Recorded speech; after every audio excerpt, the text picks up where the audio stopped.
Indra Herlambang bongkar sifat asli Kim Seon Ho saat di backstage, pantas dijuluki si anak baik. Kim Seon Ho baru saja melakukan meet and greet dengan para penggemar setianya di Indonesia.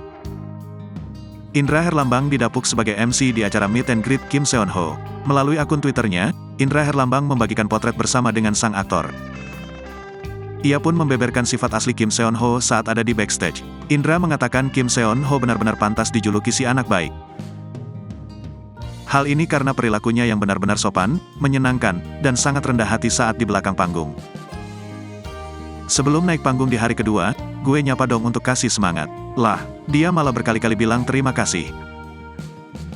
Terus langsung berdiri di samping gue sambil minta tolong orang untuk ambil foto kami berdua pakai HP. Ampun, gak ngerti lagi deh, tulis Indra Herlambang, Senin, tanggal 5 Juni tahun 2023. Indra Herlambang juga mengungkapkan momen di atas panggung saat dirinya merasa kehausan. Namun siapa sangka, pemeran Hong Banjang itu justru memberikan air minum miliknya pada Indra.